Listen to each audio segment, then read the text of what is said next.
Senhor Presidente, caros companheiros de mesa, minhas senhoras e meus senhores.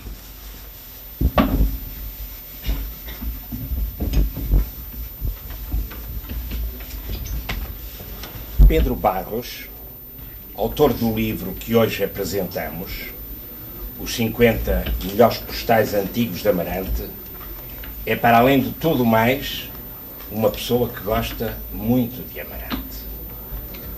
Comigo, como certamente com muitos dos presentes, tem uma forte ligação à cidade em que crescemos e que escolhemos para viver, uma indisfarçável avidez por tudo o que diga respeito à sua identidade cultural de que se alimenta e o conhecimento de que, para além da música, da gastronomia e do futebol, os postais ilustrados dispensam, em termos universais, uma língua comum.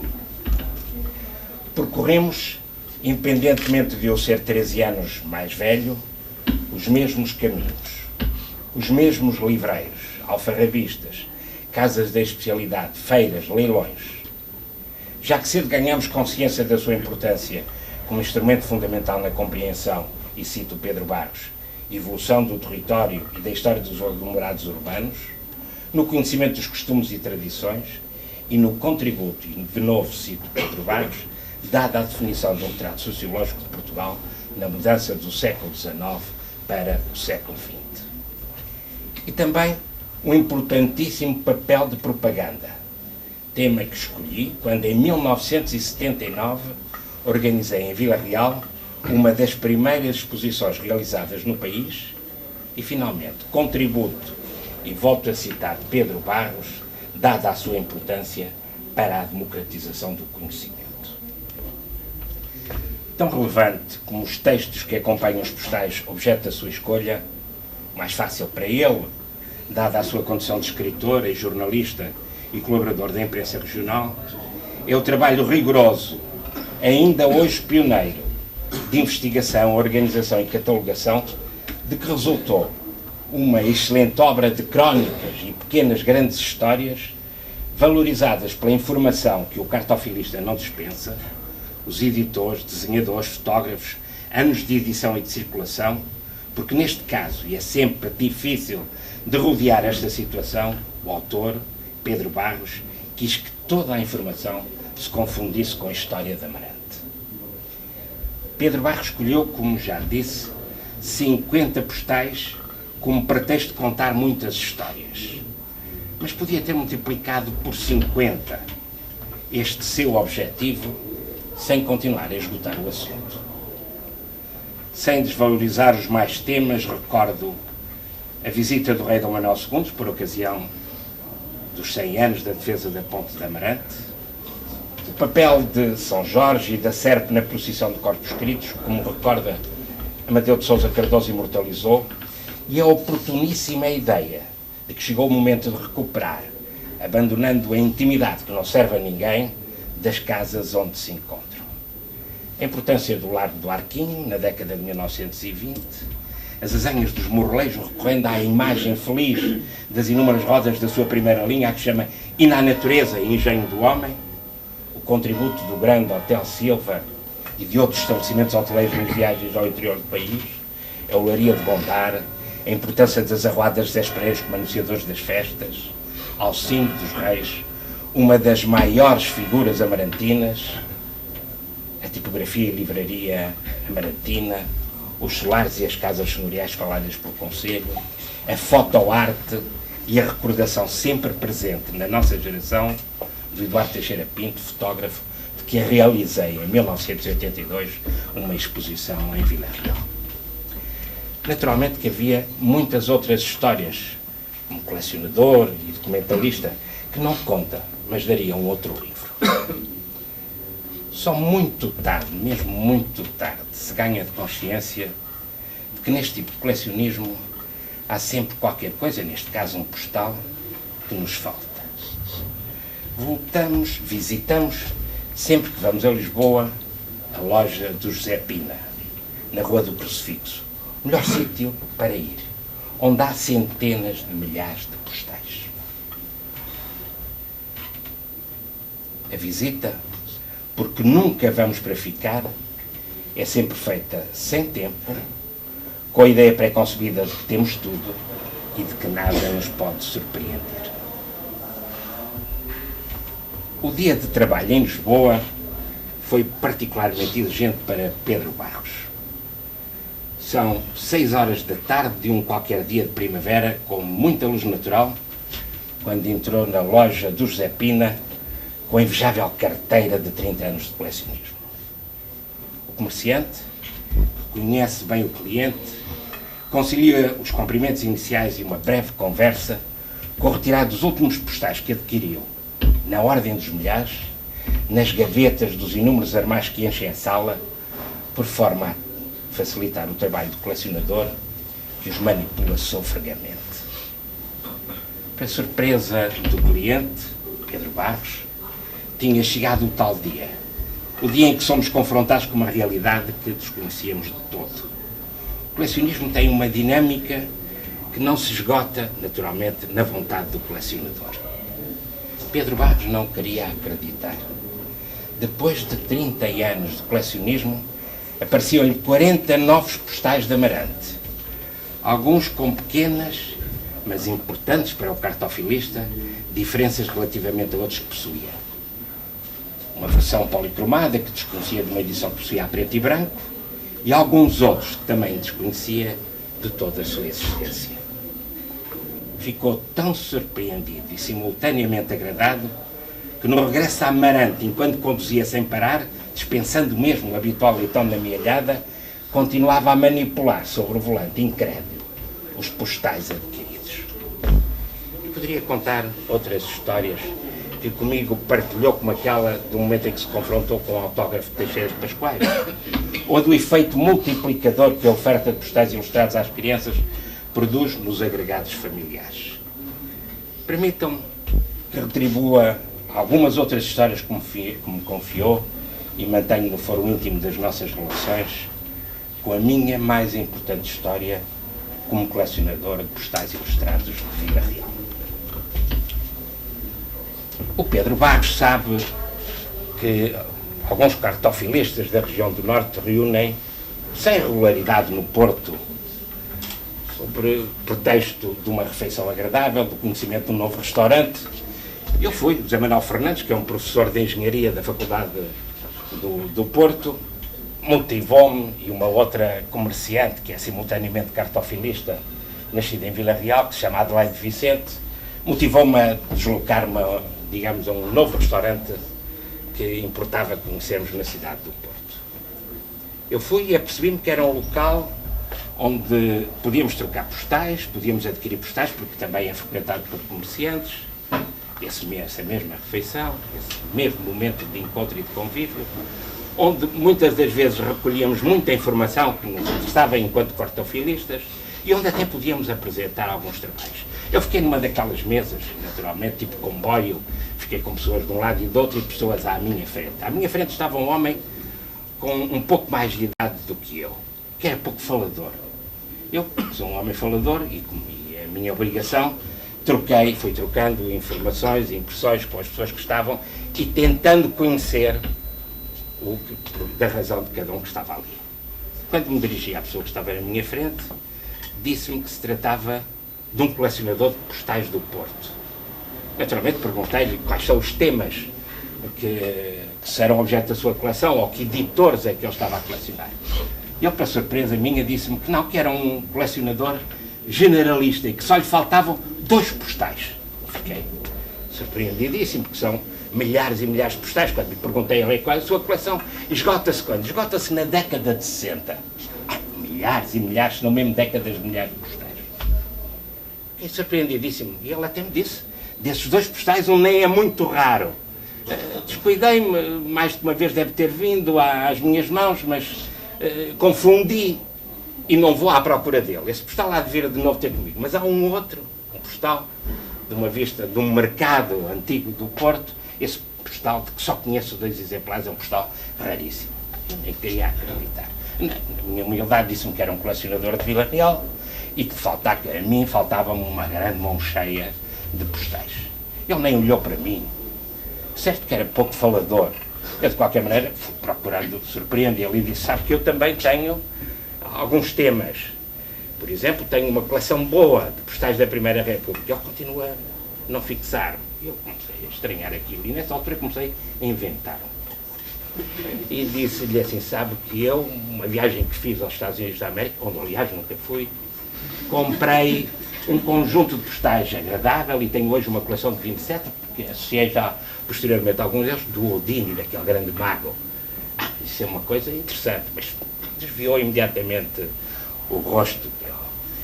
Eu aí tornei a atacar e disse, sabe que ainda tenho uma outra, que só tem 3 exemplares, que é postal, onde aparecem figurados homens ou mulheres, com a mão esquerda a fumar e com a mão direita de cepada. E o homem disse-me assim, eu por acaso conheço um, eu sabia que ele conhecia um, também eu conhecia, não é?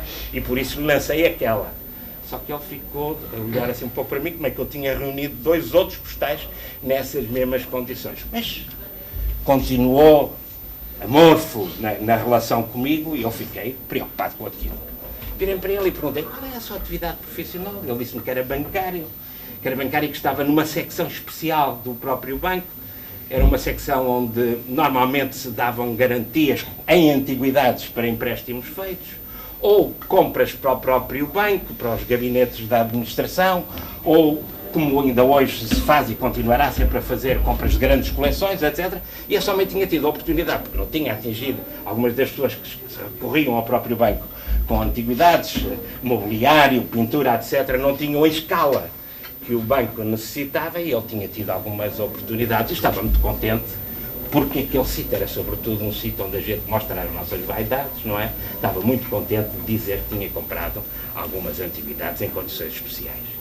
Eu aí pensei, enquanto ele falava, vou arranjar aqui uma forma qualquer, eu tenho que conseguir despertar, digamos, o próprio homem. Lembrei-me de 2 coleções.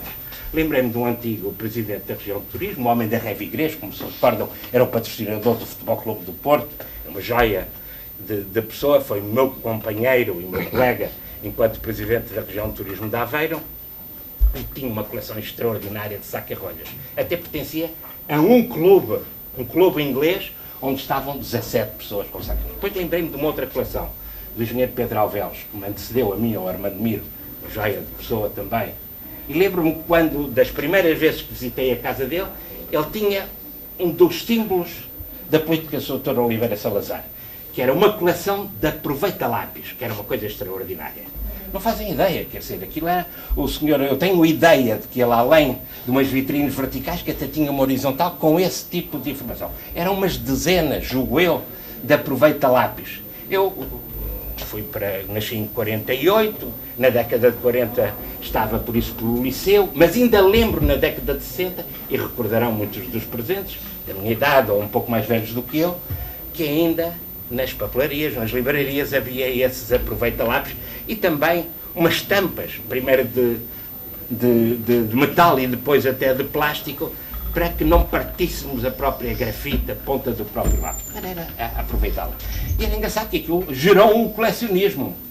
Diz-se que essa coleção é de um homem do Seni, que era o pai do engenheiro Pedro Alvelos, e que ele havia reunido e que o engenheiro Pedro Alvelos teria... Eu, enquanto ele falava, comecei a pensar nestas 2 coleções e atirei a matar. Disse, sabe que eu sou filho de oftalmologistas. E o meu pai era neto de um óptico, de Ferrol, daqui da Galiza. Começou pelos selos, como era hábito, digamos, nessa época, passou às cintas de charuto, mas depois, porque havia na óptica do meu bisavô alguns olhos de vidro, ele começou uma coleção de olhos de vidro. Eu nem queria acreditar. Não olhou para mim, que era normal trocar olhos com uma coisa de olhos de vidro.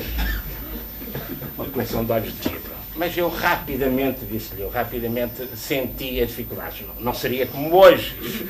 Isso passou-se há 4 ou 5 anos. Com a internet eu poderia comprar olhos de vidro em qualquer parte do mundo. Aliás, os mais raros, dizia-lhe eu, e é verdade, os mais raros são os olhos de pau, que são os olhos, antes destes olhos de vidro, não é? Havia uns olhos de pau, e eu comprei um ou outro, tenho uma coleção muito boa, mas sobretudo essa coleção vem da parte do meu pai, mas eu a certa altura senti-me frustrado, não conseguia progredir a minha coleção. E aí pensei, eu vou associar a esta coleção de olhos de vidro uma coleção de pernas de pau. Olhos de vidro e pernas de pau. Foi o momento em que o homem desviou o olhar para mim, não é? E disse-me, mas que interessante, olhos de vidro e pernas de pau. Eu sei, tenho de facto. Aliás, eu, como o homem da Revigrês, pertenço a um clube onde há 17 pessoas, chama-se John Silver, que era aquele pirata conhecidíssimo da perna de pau, o Dan Leg Club, uma coisa extraordinária. Comprei 2 pernas de pau de 2 corsários ingleses na Sotheby's e uma perna de um corsário australiano na Christie's. Mas a peça mais interessante, aliás, foi o objeto, com certeza conhece, eu a tentar assegurar a cumplicidade dele, com certeza conhece a revista.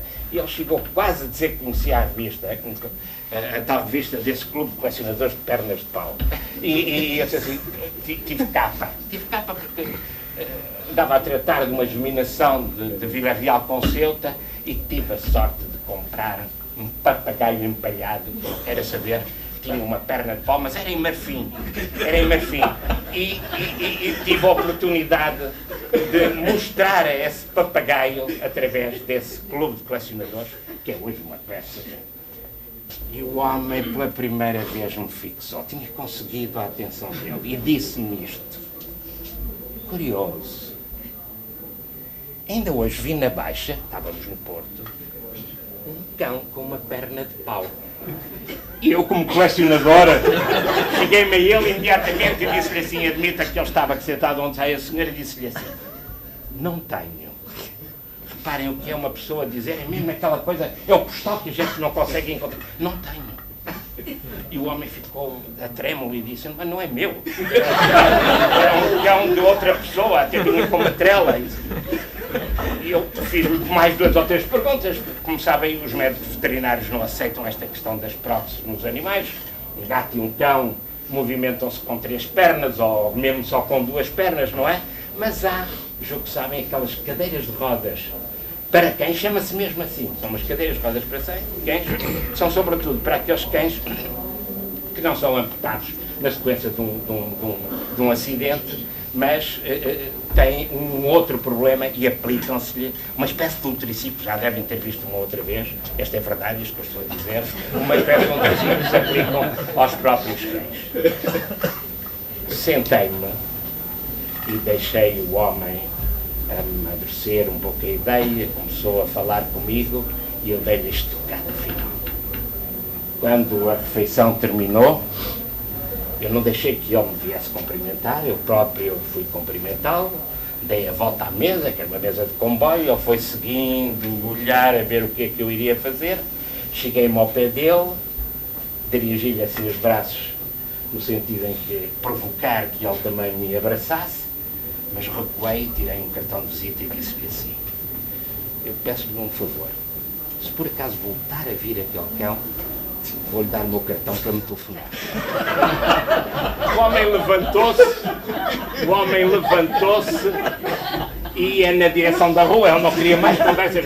Por acaso até se enganou e foi na direção da casa de banho. Eu, como reparou que ele ficou muito, muito desagradado com a própria situação, eu vim-me sentar um pouco mais e saí sem trocar mais impressões com ele. Dou-lhes a minha palavra de honra, que 3 semanas depois, na apresentação de um livro sobre Camilo Castelo Branco, de Manuel Tavares Teles, na Biblioteca Municipal Almeida Garrett, eu entro, e porque eu devia constituir um espírito na cabeça daquele homem, uma casa cheia como esta está hoje, e o homem, de repente, olhou para trás, estava na primeira fila, olhou para trás e fixou. Eu vi-o também, cumprimentei 2 ou 3 pessoas, assinei ao Manuel Tavares Teles e sentei-me. Quando voltei a olhar para a primeira fila onde o senhor estava, já não estava lá. Ele não queria voltar a encarar. Caro Pedro Barros, agradeço o ter-me convidado a regressar a Amarante, onde trabalhei com 4 presidentes e diversos vereadores dos pelouros da cultura e do turismo, enquanto presidente da região de turismo da Serra do Marão, entre 1981 e 1993, e como consultor do Pluro de Turismo entre 1995 e início de 1999. Como sabe, eu uso aqui a sua expressão, também eu gosto muito desta terra. E permita-me que faça esta declaração de interesse, expressão hoje muito em voga.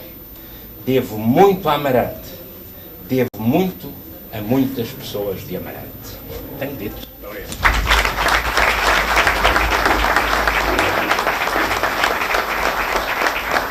Como isto é dia de festa, eu selecionei um vinho do Douro bom da colheita do ano passado, porque difícil não é escolher uma colheita antiga, difícil é conseguir uma colheita do ano anterior, seja de que região for, ou sub-região. Por isso, escolhi uma colheita do ano passado e fiz um rótulo para o Pedro, alusivo a este lançamento do próprio livro. É muito bonito, não forei eu antigo aluno de arquitetura, muito bonito este rótulo, como é evidente. Pedro, tenho o maior gosto. Tens ali uma série de garrafas para ofereceres aos teus companheiros e que contigo, digamos, estiveram nesta mesa, e por isso tive o maior gosto, como te disse, de ter regressado pela tua mão a Amarante.